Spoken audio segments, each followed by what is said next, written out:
चलिएगा, तो हम बात करेंगे features of the permanent settlement. Permanent settlement के क्या फीचर्स थे, क्या प्रॉपर्टी थी, अगर हम उनकी बात करते हैं तो सबसे पहला पॉइंट यहाँ पे जो हम देखते हैं वो ये होगा इस बंदोबस्त का कि जो लैंडलॉर्ड्स थे, या लैंडलॉर्ड्स का मतलब जो जमींदार थे, वो अब उस पर्टिकुलर लैंड एरिया के जहाँ का उनको स्वामित्व दिया गया है, जहाँ की उन्होंने सबसे हाईएस्ट बोली लगाई है, वो अब उस लैंड एरिया के 10 साल के लिए क्या बन गए हैं, ओनर बन गए। ठीक है, तो ये एक चीज आप लोग समझें कि अब जो फार्मर्स थे, जो किसान थे, वो सिर्फ और सिर्फ क्या थे, एक बटाईदार बचे थे, एक किराएदार थे एक पर्टिकुलर जमीन के।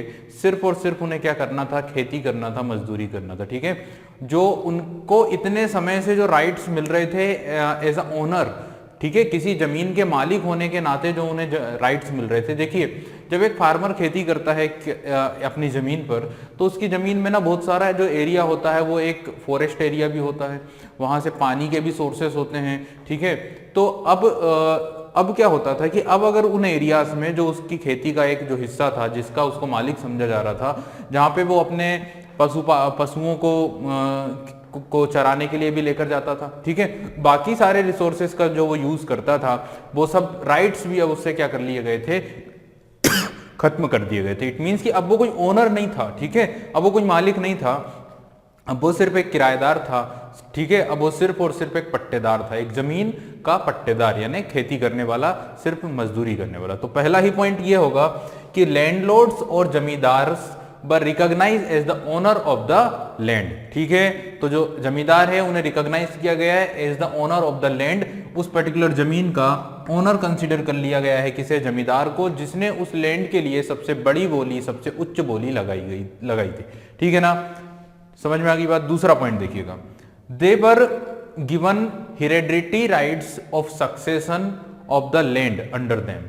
तो दूसरा इंपॉर्टेंट फीचर ये होगा कि जैसे मान लो कि इस पर्टिकुलर व्यक्ति को हमने जमींदार बनाया था एक पर्टिकुलर लैंड एरिया का, ठीक है, तो इस लैंड एरिया का जमींदार हमने इस व्यक्ति को बनाया था, लेकिन ये व्यक्ति को ये राइट भी है कि इसके बाद जो इसका पुत्र होगा वो भी इस पर्टिकुलर लैंड एरिया का क्या होगा, जमींदार होगा, और उसके बाद उसका जो पुत्र होगा वो भी उस पर्टिकुलर लैंड एरिया का जमींदार बन सकता है। ठीक है, यानी इस व्यक्ति को हेरेडिटरी राइट है, ठीक है, वंशानुगत अधिकार है, तो ये जो पद है ये क्या हो गया है, हिरेरिकल बन गया है, वंशानुगत बन गया है। उसका पुत्र भी जमींदार बनेगा, उसका अगला पुत्र भी जमींदार बनेगा। ठीक है, ये इसका राइट है। लेकिन यहाँ पे ये बात भी ध्यान रखिएगा कि एक रेट फिक्स किया जाता है कि आपको 10 साल में उतना रेवेन्यू कलेक्ट करके गवर्नमेंट को देना है। ठीक है, अगर ये व्यक्ति उतना रेवेन्यू कलेक्ट करके गवर्नमेंट को नहीं दे पाया तो गवर्नमेंट इसे हटा भी सकती है। ठीक है, गवर्नमेंट इसे हटा भी सकती है और अगेन बोली लगाकर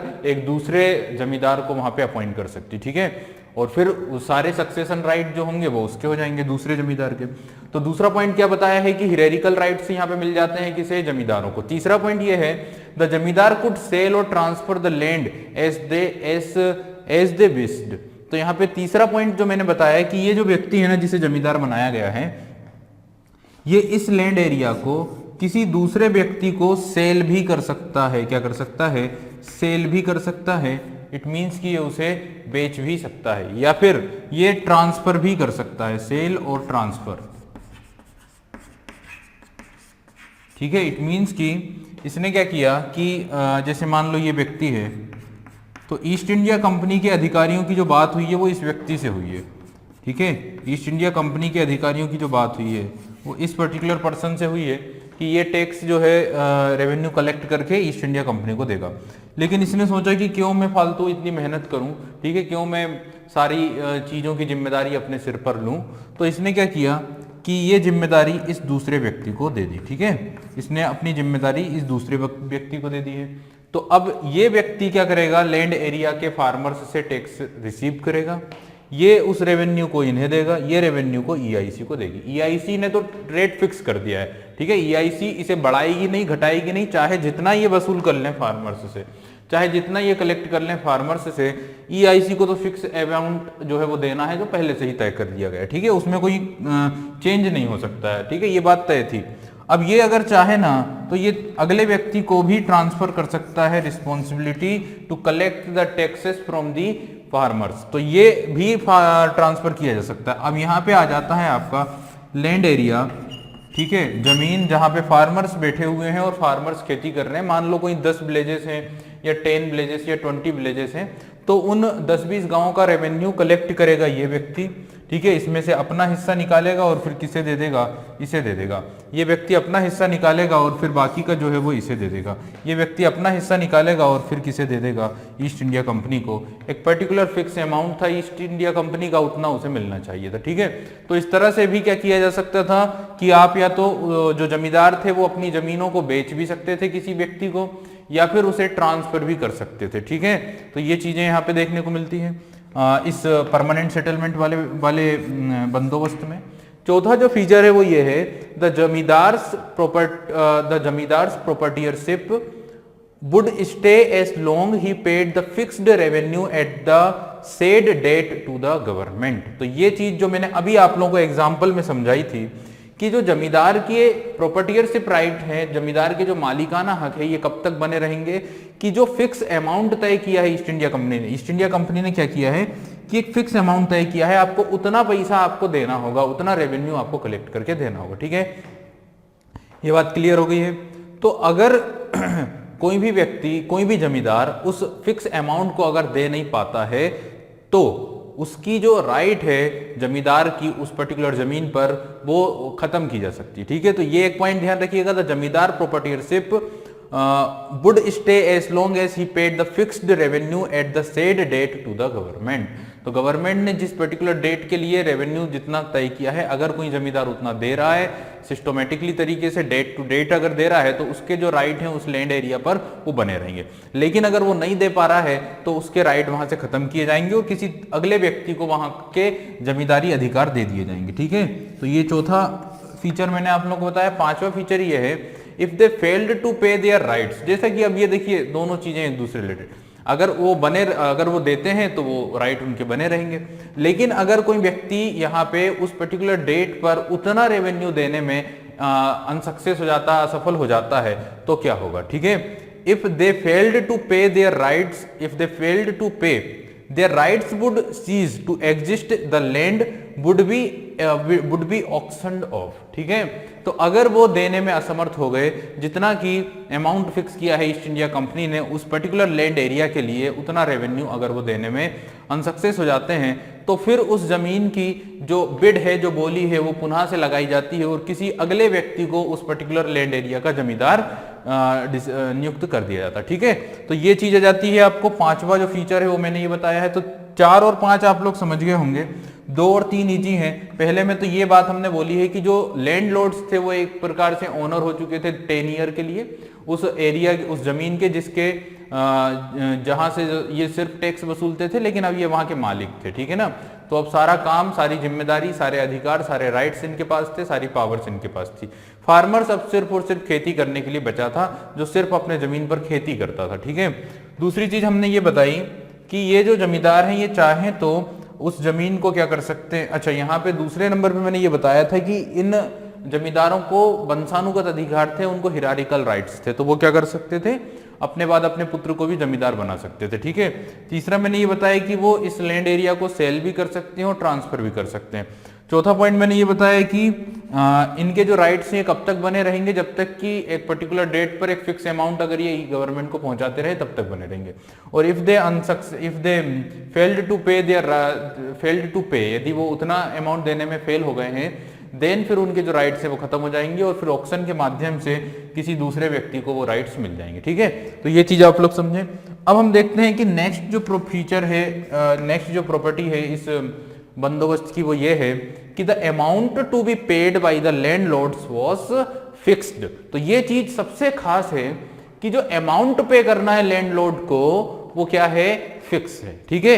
ऐसा नहीं होगा कि मान लो कि अगर फार्मर की पैदावार ज्यादा हो गई है, किसान ने ज्यादा उपज पैदा कर ली है, तो टैक्स बढ़ गया है और फिर लैंडलॉर्ड को ज्यादा पैसा देना पड़ रहा है किसे, ईस्ट इंडिया कंपनी। ऐसा कुछ भी नहीं है।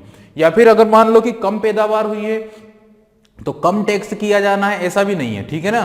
तो एक पर्टिकुलर जमीन से कितनी भी पैदावार हो, ठीक है ना, उसको ईस्ट इंडिया कंपनी से उससे कोई मतलब नहीं है। ईस्ट इंडिया कंपनी तो लैंडलॉर्ड से उतना अमाउंट, फिक्स जो अमाउंट है वो लेकर ही रहेगी। तो ये चीज बहुत ही महत्वपूर्ण है। The amount to be paid by the landlords was fixed. ठीक है, लैंडलॉर्ड को जो अमाउंट देना है, यानी जमींदारों को जो रेवेन्यू देना है ईस्ट इंडिया कंपनी को, वो फिक्स है। ठीक है ना, अगर किसी किसान की उपज कम होती है, ठीक है, तब भी लैंडलॉर्ड को उतना अमाउंट देना होगा, तब भी जमींदारों को उतना अमाउंट देना होगा, चाहे वो अपने से दें, चाहे वो कर्ज लेकर दें। ठीक है, दूसरी बात, अगर ज्यादा पैदावार होती है, ठीक है, किसी वजह से अगर मान लो ज्यादा पैदावार होती है, ठीक है, अब ज्यादा पैदावार हो गई तो जमींदार को तो काफी प्रॉफिट हो गया, जमींदार को फायदा हो गया, क्योंकि उसको अब भी ज्यादा पैदावार होने पर भी ईस्ट इंडिया कंपनी को तो फिक्स अमाउंट ही भेजना होगा। ठीक है ना, तो ये चीज आप लोग समझें, ये बात आप लोग समझ लें कि ये चीजें यहाँ पे देखने को मिलती है। 7 नंबर पे हम देखते हैं, 7वीं जो प्रॉपर्टी है वो ये है, it was agreed that this would not increase in future. जैसे कि मैंने बताया अभी आप लोगों को कि जो टैक्स है, जो रेवेन्यू फिक्स किया गया है 10 ईयर के लिए, वो फिक्स रहेगा वो कभी भी इंक्रीज नहीं होगा। इस बात पे सहमति बन चुकी थी जमींदारों और गवर्नमेंट के बीच में। ठीक है, तो ये चीज आप लोग समझ गए होंगे कि it was agreed that it would not increase in future. It means कि ये दोनों पॉइंट एक जैसे हो गए हैं, 6 और 7। अब देखेंगे 8 नंबर का जो फीचर है वो क्या है। 8 नंबर का फीचर आपको रेट बता रहे हैं हम, कि जो भी रेवेन्यू कलेक्ट किया जाता है जमींदारों के माध्यम से, जमींदार जो भी रेवेन्यू कलेक्ट कर रहे हैं, उस रेवेन्यू का 10/11 पार्ट, कितना पार्ट, 10/11 पार्ट, ठीक है, 10/11 हिस्सा किसे दिया जाएगा, गवर्नमेंट को दिया जाएगा। It means east India company को, या हम बोल सकते हैं गवर्नमेंट। तो जमींदार ने जितना भी रेवेन्यू, ठीक है, जमींदार ने, अभी मैंने आप लोगों को रेट नहीं बताई है रेवेन्यू की कितनी है, जो भी टैक्स आया है जमींदार ने किसान से जो भी वसूला है, ठीक है, मान लो जमींदार ने किसान से 11,000 रुपए वसूले हैं टैक्स के रूप में। ठीक है, अब किसान की जो भी इनकम रही हो, उस इनकम में से कितना टैक्स वसूला है, 11,000 रुपीज, 11,000 रुपए वसूले हैं। तो उन 11,000 में से 10/11 हिस्सा किसे देना है, ईस्ट इंडिया कंपनी को देना। अब 11,000 का 10/11 कितना निकलेगा,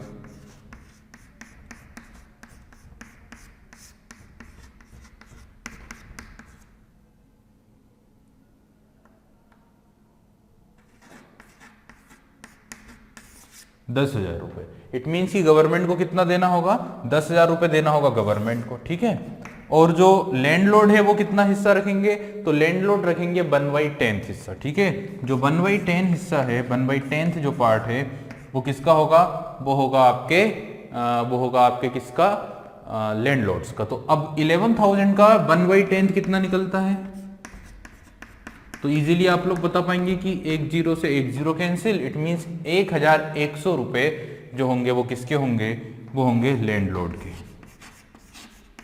लैंडलॉर्ड का मतलब यहाँ जमींदार कितने रुपए रखेगा, जमींदार रखेगा 1,100 रुपए, सॉरी हाँ 1,100 रुपए किसके हो गए, जमींदार के हो गए। और 10,000 जो रुपीस निकल के आए हैं यहाँ पर, वो किसके हो गए हैं, वो हो गए हैं आपके, अच्छा थोड़ा सा देखिए 11,000 हमने माना था, तो 11,000 में से 10/11 पार्ट किसका होगा, ईस्ट इंडिया कंपनी का होगा। और 10/11 अगर हम करते हैं तो ये हो गया है 11 बन जा 1, ये हो गया 1,000 इंटू 10 करेंगे तो ये 10। ठीक है, 10,000 तो किसके हाथ में आएंगे, गवर्नमेंट के हाथ में।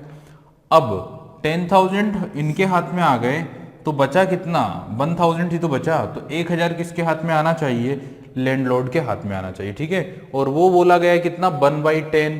तो 1/10 जब हमने किया इसका तो कितना आया है, तो हमारा आया है 1,100। चलिए जो भी हो, यहाँ पे थोड़ा सा हम मैथमेटिकली इसको अगर सॉल्व करें तो थोड़ी सी दिक्कत यहाँ पे आ रही है, बाकी रेट यही है।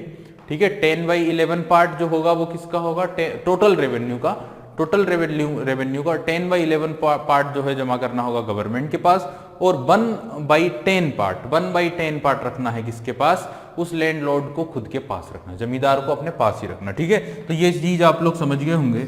90 नंबर का जो फीचर है वो ये है कि अब जो टैक्स की जो रेट थी ना, जो रेट ऑफ टैक्स है उसकी अगर बात की जाए, तो टैक्स की जो रेट थी वो यहाँ पे डिस्क्राइब नहीं की गई है, बट जो भी टैक्स की रेट थी उस समय पर जो लंदन में या ब्रिटेन में फार्मर्स पर जो टैक्स की रेट लगती थी उससे भी क्या थी, ज्यादा थी। ठीक है, तो ये पॉइंट आप लोग क्लियर कर लें कि this tax rate was way higher than the prevailing rates in England।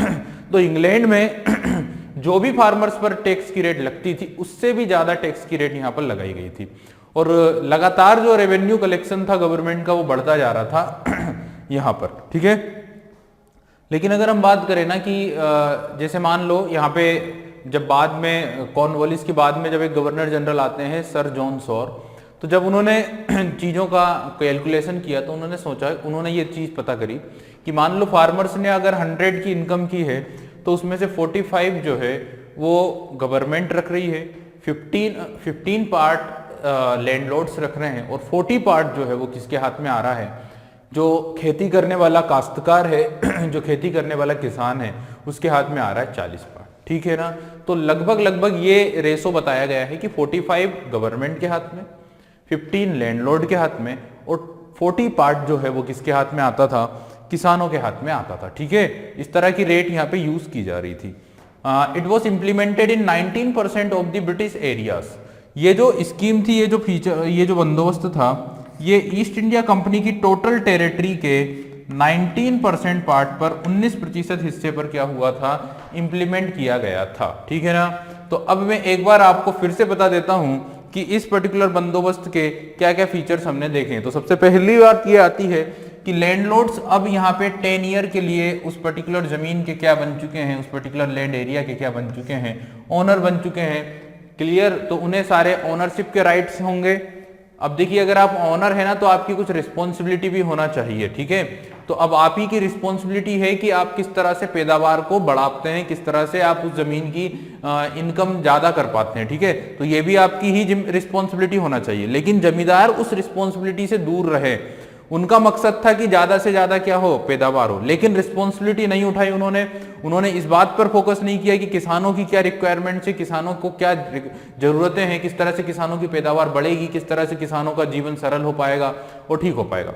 उन्हें उस बात से कोई मतलब नहीं है, उन्हें सिर्फ मतलब इस बात से है कि पैदावार ज्यादा हो तो ज्यादा रेवेन्यू उनके पास आ सके, और फिक्स अमाउंट वो किसको दे देंगे, वो दे देंगे EIC को, और उनकी जो इनकम है वो बढ़ती रहेगी, ठीक है।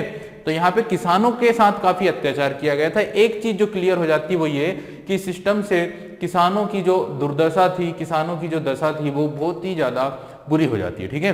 दूसरा पॉइंट ये आता है कि ये लोग जो जमींदार लोग थे इन्हें वंशानुगत अधिकार था, ठीक है। जमींदारी का जो अधिकार था वो वंशानुगत था इनके लिए। ये चाहे तो अपने परिवार के अपने बच्चों को अगला जमींदार बना सकते थे। साथ ही इन्हें यह भी था कि ये अपनी जमीन को सेल भी कर सकते हैं और ट्रांसफर भी कर सकते हैं, किसी दूसरे व्यक्ति को भी जमींदार बना सकते हैं, ठीक है। चौथे नंबर पे हमने ये बात कही कि जमींदार के जो प्रॉपर्टीयरशिप राइट्स थे वो तब तक बने रहेंगे जब तक कि जो फिक्स अमाउंट तय किया है ईस्ट इंडिया कंपनी की ओर से एक पर्टिकुलर लैंड एरिया के लिए, अगर वो उतना दे पाते हैं, ठीक है। अगर वो नहीं दे पाएंगे तो ऑक्शन किया जाएगा, बोली लगाई जाएगी और दूसरे व्यक्ति को उस लैंड एरिया का जमींदार बना दिया जाएगा, उस व्यक्ति को के जमींदारी से राइट वहां से खत्म कर दिए जाएंगे, ठीक है। फिर छठे नंबर पर हमने ये बात कही कि जो अमाउंट है वो फिक्स कर दिया गया था, उसमें किसी प्रकार का इंक्रीमेंट या डिक्रीमेंट नहीं किया जाएगा। The amount to be paid by the landlord was fixed, ठीक है। इट वाज, और अगला नंबर मैंने ये बताया कि ये जो फिक्स रेट है ये कभी भी बढ़ेगा नहीं, इंक्रीज नहीं होगा ना घटेगा, ठीक है। और फिर अगर हम बात करें तो टैक्स की रेट मैंने बताई कि 10/11 पार्ट जो था टोटल रेवेन्यू जो कलेक्ट किया है लैंडलॉर्ड ने, जमींदार ने जितना भी रेवेन्यू कलेक्ट किया है फार्मर्स से उसका 10/11 हिस्सा गवर्नमेंट को देना होगा और 1/10 पार्ट उसे खुद रखना था, ठीक है। और फिर अगर हम बात करें यहाँ पे कि जो टैक्स की रेट थी वो कितनी थी, तो लंदन में या इंग्लैंड में जो टैक्स की रेट फार्मर्स पर लगाया करती थी उससे भी कहीं ज्यादा यहाँ पे टैक्स की रेट इंप्लीमेंट की जा रही थी, ठीक है ना। तो ये चीज आप लोग समझ गए होंगे। और फिर अगर हम बात करें एक और इंपॉर्टेंट पॉइंट तो वो ये था कि टोटल इंडिया के 19% पार्ट पर ये रेवेन्यू सिस्टम, ये बंदोबस्त क्या किया गया था, लागू किया गया था। EIC की टोटल टेरिटरी के 19% पार्ट पर इस बंदोबस्त को इंप्लीमेंट किया गया था, ठीक है।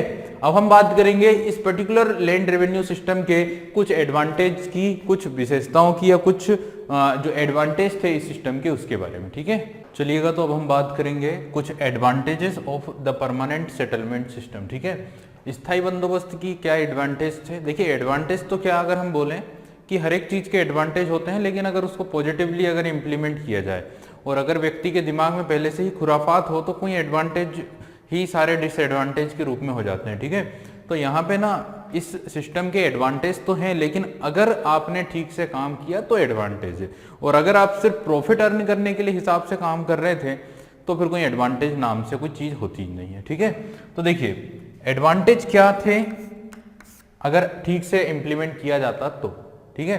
तो सबसे पहली चीज ये आ जाती है कि आप लोग देख रहे हैं सिस्टम में लैंड लॉर्ड्स को क्या बनाया गया है, ओनर बनाया गया है, और फार्मर्स सिर्फ खेती करने के लिए, ठीक है। तो ये जो लैंड लॉर्ड्स हैं इनकी अगर बात की जाए, इनकी रिस्पॉन्सिबिलिटी थी कि वो केयर करते हैं लैंड जमीन की, अगर वो केयर करते, फार्मर्स की अगर वो केयर करते, ये उनकी रिस्पॉन्सिबिलिटी थी, ठीक है। The responsibility of taking care of farmers was now upon the Indian land lords. तो भारतीय जमींदारों की ही क्या रिस्पॉन्सिबिलिटी थी, भारतीय जमींदारों का ही ये दायित्व था कि वो क्या करें, वो जो स्थिति है किसानों की उसको उसमें सुधार करें, ठीक है। हालांकि देखिए किसानों की स्थिति उतनी अच्छी नहीं थी, ठीक है। तो किसानों की स्थिति में सुधार करने की जिम्मेदारी किसानों की से रिलेटेड सारे के सारे जो प्रॉब्लम्स हैं उन्हें सॉल्व करने की रिस्पॉन्सिबिलिटी किसके हाथ में आ चुकी थी, लैंडलॉर्ड्स के हाथ में, ठीक है। हालांकि ये लैंडलॉर्ड्स का क्या टारगेट था, ज्यादा से ज्यादा प्रॉफिट अर्न करना, किसानों के प्रॉफिट या उनकी सिचुएशन के बारे में ये लोग नहीं सोच रहे थे, ठीक है ना। लेकिन अंग्रेजों ने क्या किया, ईस्ट इंडिया कंपनी ने क्या किया कि भैया हमें तो आप एक फिक्स अमाउंट दे दीजिएगा, ठीक है। हमने बोला कि आप हमें 50 रुपए देंगे तो 50 रुपए आपको हमेशा 10 ईयर के लिए देना है, एग्जाम्पल के लिए बताए, ठीक है। अब इनकम मान लो कितनी की भी हो रही है, आप तो हमें 50 रुपए दे दीजिए। तो ये फार्मर्स, ये लैंडलॉर्ड्स क्या कर रहे हैं, ज्यादा इनकम अर्न कर रहे हैं, ठीक है, और 50 रुपए दे रहे हैं किसी ईस्ट इंडिया कंपनी को, ठीक है, बाकी का सब कुछ ये रख रहे हैं, और जो प्रॉफिट इनके पास आ रहा है उस प्रॉफिट के माध्यम से इन्हें क्या करना चाहिए, उस प्रॉफिट के माध्यम से इन्हें फार्मर्स की सिचुएशंस को, फार्मर की कंडीशंस को, फार्मर्स की रिक्वायरमेंट्स को में कुछ काम इनको करना चाहिए था। लेकिन इन्होंने उसकी ओर कुछ भी ध्यान नहीं दिया। इवन इन्होंने उन पर्टिकुलर एरिया में भी टैक्स लगाए जो खेती करने योग्य ही जमीन नहीं थी, ठीक है। जो जमीन बंजर जमीन थी ना, उस पर भी टैक्स लगाया है किसने, जमींदारों ने, ठीक है। अब वहां पर तो कुछ रेवेन्यू जनरेट होना ही नहीं था, लेकिन ऐसी ऐसी चीजें यहां पर देखी गई हैं, ठीक है, जो काफी अनह्यूमेनिक थी, काफी ह्यूमिलिएटिंग थी, ठीक है। तो पहला पॉइंट मैंने ये बताया, हालांकि अगर सही होता तो ये एडवांटेज ही होता। तो इंडियन फार्मर्स की कंडीशंस को सुधारने की रिस्पॉन्सिबिलिटी इंडियन लैंडलॉर्ड्स, भारतीय जमींदारों के हाथ में यहां पे दी गई थी, ठीक है। दूसरा पॉइंट, दूसरा एडवांटेज यहां पे क्या हो सकता था, तो ये था कि being the local they could reach the far corners of the region and also understand the local customs very well, ठीक है। अब देखिए जितने भी जमींदार थे वो लोकल थे, यानी स्थानीय लोग थे, ठीक है। तो स्थानीय होने के नाते उन्हें जो एरिया है उसके कोने कोने की जानकारी थी, हर एक क्षेत्र के अंदर तक की उनको जानकारी थी, ठीक है। इजीली वो हर एक एरिया तक पहुंच सकते थे, हर एक क्षेत्र तक पहुंच सकते थे, और स्थानीय रीति रिवाजों की, स्थानीय कस्टम्स की, लोकल कस्टम्स के बारे में उन्हें ठीक तरह से जानकारी थी, ठीक है। इवन की जो रीजनल जियोग्राफिकल कंडीशन है उसके बारे में भी उन्हें इंफॉर्मेशन थी। तो सारी की सारी जानकारी उस पर्टिकुलर वहां के रीजन के, उस पर्टिकुलर एरिया के जो जमींदार थे उन्हें पूरी जानकारी थी। तो अब उन्हीं के हाथ में सारी रिस्पॉन्सिबिलिटी भी दे दी गई थी। यानी क्या होता है, या तो फिर क्या करते कि डायरेक्ट आप टैक्स किस पर लगाते, किसान पर लगाते, ठीक है ना। तो किसान को डायरेक्ट टैक्स देना पड़ता, या फिर किसी दूसरे ऑफिसर को, अपने ईस्ट इंडिया कंपनी अपने ऑफिसर्स को अपॉइंट करती टैक्स कलेक्ट करने के लिए, ठीक है। लेकिन ईआईसी ने अपने ऑफिसर्स नहीं अपॉइंट किया, ईआईसी ने किसे कहा, जमींदारों को ही कहा, जो रीजन से वाकिफ हैं, वहां की सारी कंडीशन से वाकिफ हैं, उस एरिया के कोने कोने से वाकिफ हैं, वहां के कस्टम्स से वाकिफ हैं, ठीक है, वहां की जियोग्राफिकल कंडीशंस से वाकिफ हैं, और वहां की जो भी रिक्वायरमेंट्स हैं, जो भी नीडेड हैं, जो भी नीड यूज होती है एग्रीकल्चर से रिलेटेड, वो सारी चीजों के बारे में उन्हें पूरी इंफॉर्मेशन है, ठीक है। तो ये भी एक एडवांटेज ही तो हुआ ना कि उसी व्यक्ति के हाथ में दे दिया है काम जो उन सारी चीजों से पूरी इंफॉर्मेशन उसे वहां की है, ठीक है। ये दूसरा एडवांटेज हो गया। तीसरा एडवांटेज क्या है कि हर एक व्यक्ति को पता है, यहां पर शुरू से ही पता है, पहले से ही पता है कि इतना आपको टैक्स देना है, ठीक है। रेवेन्यू का फ्लो पहले से ही जानकारी में है। अब आपको कैसे काम करना है ये आपकी रिस्पॉन्सिबिलिटी है, ठीक है। Everyone now new the revenue flow. तो प्रत्येक व्यक्ति को पता है कि इतना टैक्स आपको देना है ना। ईआईसी को पता है कि हमें इतना पैसा लेना है, लैंडलॉर्ड को पता है कि उसे इतना टैक्स ईआईसी को देना है, ठीक है। अब ईआईसी को क्या करना है, फार्मर्स से लेना, और फार्मर्स को भी पता है कि इतना तो मुझे रेवेन्यू देना ही पड़ेगा। ठीक है, तो ये एक बहुत ही बढ़िया एडवांटेज था कि इतना अमाउंट तो आपको देना है। ये हर एक व्यक्ति को, हर एक लेवल पर हर एक व्यक्ति को पता था कि इतना रेवेन्यू उसे जनरेट करना है। ठीक है, everyone now new the revenue flow, so the Britishers and zamindars new there income and the peasants knew it in advance what land he had and how much rent he had to pay। ठीक है, तो farmers को भी पता था कि कितना rent उसे पे करना है, साथ ही फार्मर को यह भी पता है कि उसे कौन सी जमीन दी गई है और कौन सी जमीन पर उसे रेवेन्यू देना है। ठीक है, तो ये एक चीज थी कि जमीन भी पता है, रेवेन्यू कितना देना है, रेंट कितना देना है ये भी पता है, लैंडलॉर्ड को कितना देना है, लैंडलॉर्ड को कितना ईआईसी को देना है, ये सारी चीजें फिक्स थी पहले से। तो ये एक एडवांटेज यहाँ पे है। ठीक है, और चौथा नंबर जो आता है वो ये आता है कि permanent settlement was permanent in nature. ठीक है, इसमें ऐसा नहीं था कि ये जो लैंड रेवेन्यू की जो टैक्स हैं, जो रेट है वो चेंज हो जाएगी, बढ़ जाएगी, घट जाएगी, ऐसा कुछ भी नहीं है। 10 ईयर के लिए परमानेंट है ये, इसीलिए इसका नेचर भी जो है, इसकी जो प्रॉपर्टी है, इसकी जो प्रकृति है वो क्या है, वो स्थायी है, इसलिए तो बोला स्थायी बंदोबस्त। तो क्या है कि permanent settlement was permanent in nature, so the zamindar had an interest in the improvement of the land. ठीक है, तो लैंडलॉर्ड्स के लिए ये काफी वो है एडवांटेज है कि वो अब लैंड एरिया की जो भी रिक्वायरमेंट्स हैं उसको वो इम्प्रूव कर सकते हैं। ठीक है, लैंड एरिया को इम्प्रूव करने के लिए उनके पास पूरा समय भी है और पूरा का पूरा सिस्टम भी उनको मिल रहा है। तो ये एक परमानेंट इन नेचर का सिस्टम था, आपको 10 साल का पूरा बंदोबस्त दे दिया गया है। मान लो कि एक जमींदार को एक पट्टा दे दिया, एक जमींदार को एक एरिया दे दिया गया है, एक पर्टिकुलर क्षेत्र दे दिया गया है। अब 10 ईयर के लिए तो उसे ही टैक्स कलेक्ट करना है, तो अब उस एरिया का क्या इंप्रूवमेंट उसे करना है, ठीक है, क्या वहां की रिक्वायरमेंट है उसके बारे में उसे पता है, फार्मर से किस तरह से उसे टैकल करना है, किस तरह से रेवेन्यू जनरेट करना, सारी चीजें उसे पहले से ही पता है। और ऐसा 1 साल बाद कोई चेंज नहीं होने वाला है, प्रोविजंस कोई बदलने नहीं वाले हैं, तो इसलिए ये परमानेंट इन नेचर था, ये भी इसका एक बहुत बड़ा एडवांटेज था। तो ये सारे तो मैंने आप लोगों को एडवांटेज बता दिए हैं। अब हम इसके कुछ डिसएडवांटेज यानी कि जो एक्चुअल में हुआ है उसको जानने की और समझने की कोशिश करेंगे कि क्या स्थायी बंदोबस्त सक्सेस होता है, क्या स्थायी बंदोबस्त फायदेमंद होता है। ठीक है, तो ये चीजों के ऊपर हम डिस्कस करेंगे। और ऑब्वियसली कि स्थायी बंदोबस्त के जो रिजल्ट हैं वो काफी पॉजिटिव नहीं रहे हैं, काफी अच्छा ये सिस्टम नहीं रहा है। ठीक है, किसानों की जो स्थिति थी वो काफी ज्यादा बिगड़ गई, काफी ज्यादा उनके ऊपर अत्याचार किए गए, किसके द्वारा, जमींदारों के द्वारा। और जमींदार लगातार अच्छे से अच्छे वो स्तर पर आते गए, जमींदार लगातार उनकी स्थिति अच्छी होती गई। ठीक है, और वो उन्होंने एक लेविश लाइफ जी और फार्मर्स की स्थिति लगातार दयनीय होती गई, उनके ऊपर काफी प्रताड़नाएं की गई, किसके द्वारा, जमींदारों के द्वारा, और उनको विवश किया गया ज्यादा से ज्यादा उपज करने के लिए। ठीक है।